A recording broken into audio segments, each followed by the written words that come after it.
always thought sleep paralysis was just a weird glitch, a moment when your body refuses to wake even though your brain does.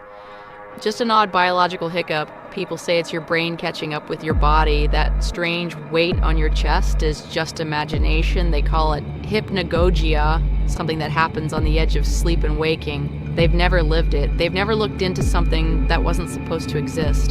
2 nights ago, at exactly 3:25 a.m., I learned the truth. Some things that visit during sleep paralysis aren't just tricks of the mind, they're invitations. My name is Sophie Lane, I'm 17. And this is how the thing that watches you while you sleep began to leak into my life. Saturday night, I was alone in the house. My parents had left on a weekend trip and I was house sitting, and the ultimate freedom that teens think is going to be awesome. It wasn't. I went to bed around midnight, phone in hand, YouTube on low, blanket tucked around my shoulders like armor. I fell asleep with the phone still glowing on my chest, a small bubble of light in the darkness. Then, at 3:25 a.m., my phone vibrated. I woke up with my eyes open, but my body didn't follow. It was like my nervous system hit pause, and the world was happening around me while I was trapped inside my own skin. I tried to blink. Nothing. I tried to breathe. It felt like the air had turned to stone. Then I felt the mattress depress beside me, and like something heavy was settling down next to me. I forced my head to turn at just a fraction, and I saw it, not a shadow, not an apparition, a form. A human-shaped figure crouched at the edge of my bed. Its skin was gray and wet-looking, like baked clay soaked through with oil. Its limbs were too long, too spider-like, but it didn't move like an animal. It moved like it knew exactly how humans creep forward when they want to learn your face. And its face, oh God, its face was the first thing I'll never forget. Pale, stretched too tight across bone, like it was sculpted from fear itself. Its eyes weren't eyes, they were 2 oily black pits that reflected back my own terror like polished obsidian mirrors. Then its mouth moved, not with sound, but but with words that somehow unfolded inside my head. Don't look away. I tried to scream, nothing came out. I tried to move, nothing happened. My arms and legs felt like they belonged to someone else, a puppet with its strings cut. My throat burned, then the thing leaned closer. The air around it smelled like copper, like blood on concrete. Its oily pits locked onto mine. The words came again, "Dis tai," a whisper inside my thoughts, not through sound. Look at me. And in that instant, I knew that whatever it wasn't just watching, it was learning. I don't remember falling asleep after that. When I next opened my eyes, it was morning. The sun was pouring through the curtains, bright and mocking, as though it had nothing to do with what had just happened. My phone was on the floor beside the bed. The screen lit up with one notification, a video file. I don't remember recording anything, but when I tapped it, there I was. In bed, sleeping. But my head jerked up at 3:25 a.m., exactly the moment before paralysis hit. And I saw something standing over me, something with those oily black pits, watching. The video was shot at an odd angle, as if the camera wasn't held by a hand, but was just present. And as I watched, the thing leaned even closer to my face than it had in my memory. Then it whispered. This time, inaudible sound, a voice like gravel and wind, you cannot hide. I knew then that this wasn't just sleep paralysis, this wasn't just a hallucination, this thing was real, and it had entered into my dream world first, and then somehow into my technology. That was the moment the horror became undeniable. Sunday was awful, everything felt wrong, and at the grocery store, I walked down the frozen foods aisle and noticed something in the reflection of the freezer glass, a shape behind me that didn't look like my reflection. I spun around, nothing there, just me. Cold produce, harsh fluorescent lights, but when I looked back at the freezer reflection, the thing was standing there, not crouched, upright, just watching, frozen in that blank, unreadable stare. I blinked. It was gone. I tried to tell myself I was just tired, nerves, stress, normal teenage excuses. But normal teenagers don't have their reflections act independently. Later at lunch, I was sitting in my favorite booth at the diner when my spoon trembled in my hand. I stared at it. 1 second it was just a spoon, the next, and it seemed to pulse. A tiny movement that shouldn't have been possible, like the spoon was answering to something I couldn't see. I dropped it quickly. My heart was pounding. After lunch, I went to the bathroom. I stared at my reflection, half expecting something to jump out at me. And in the mirror, I saw something I still can't explain cleanly. My reflection blinked a second after I did, just a moment late, and its eyes looked empty, like the pits I'd seen in the thing's face. I backed away. My pulse raced. I washed my hands. I left, but that image stayed with me the whole afternoon like a scar in my mind.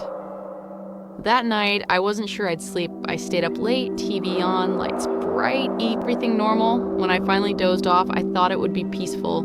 I was wrong. At 3:24 a.m., the power didn't flicker. It died just off. No hum, no buzz, no clicks, dead silence. And then the paralysis hit, wave after wave, deeper, thicker than ever before. It was like something was pressing against my body from all sides. Then a presence, not in my bed this time. Right beside it, I turned my head, slowly, painfully, and saw the thing again, only now it wasn't crouched. It stood upright, fully formed. It wasn't hiding. It was right there, closer than ever. Details emerged in the darkness. Its skin was ash gray and cracked like old clay. Its bones seemed too large for its body, jutting through the thin skin. Its eyes, those pits, were vast and empty, yet somehow focused. Then it spoke, not in my head, with my voice. "You will see me." My breath hitched. I tried to open my mouth. Nothing. I tried to move.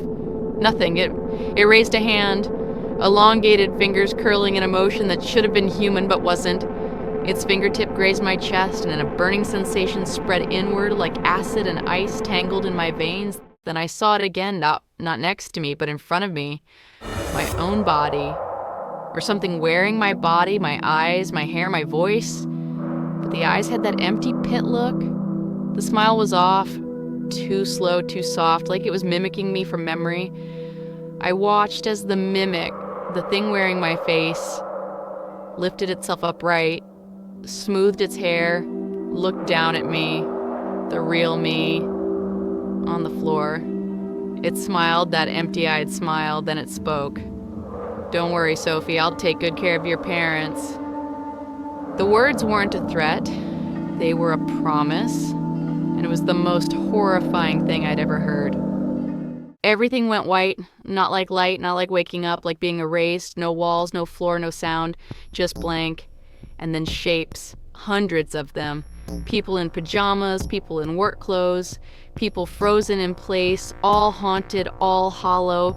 Then I saw him, an old man. His eyes were sunk in pits too. He stepped forward, not speaking, just staring. And then I realized this wasn't just a blank room, it was a collection. Souls who had slipped into that space between sleep and reality and never come back. They stood like statues, wide-eyed and still. Then the old man, someone named Elias Thorne Chiatas, lifted a trembling finger, not at me, at something behind me. When I turned, I saw a thin line of darkness, like a crack in the air itself. Then inside my head, voice, "Welcome," it said. "You are now one of us." I tried to speak. Air didn't exist. I couldn't. At first, I thought it was a dream, another layer of the nightmare. But then I realized something terrifying. This place, that blank white void wasn't separate from reality. It was inside it. I could still feel my body, still sense the world beyond, just not through my own senses. The thing that had entered my room had entered me, and now it was leaking out through my thoughts, through my actions, through the way I moved. And that's when my phone buzzed again, a new notification. I didn't remember recording anything, but when I opened the file, there I was, standing in my doorway at 3:25 a.m., eyes wide, body stiff, not moving on command, and behind me, in the reflection of the dark hallway mirror. The thing was there, not crouched, standing tall, watching me from inside my own room. I tried to wake up, nothing happened. My body remained motionless. Then the mimic spoke. But it wasn't through my phone, not inside my head. It was in the room in a voice that sounded like me and like something else. It's time to join us. Then it reached out, not for me, for its reflection in the mirror. And when its hand passed through the glass, the mirror rippled like water. It didn't shatter. It opened. Behind the glass was a hallway, dark, endless, breathing. And inside that hallway, in the reflection, not me, stood dozens of hollow-eyed figures. People from the White Room, memories, echoes, watching, waiting. The mimic turned back to me, a mirror smile, crooked, eyes empty, and then it stepped through me. Not physically, but into my awareness, into my thoughts, into my body's control. My arms moved, my legs did too, not because I chose it, because it did. Then the thing inside me, now he spoke one final time. You're not gone. We just changed your shape. And just like that, I wasn't alone anymore. I was inside the nightmare. And it was inside the world. And tonight at 3:25 a.m., if you're still awake, you might see me not in your bed, not behind you, but in your reflection, watching, waiting. Because once the barrier between sleep and reality thins, it doesn't break back. It only brings more in.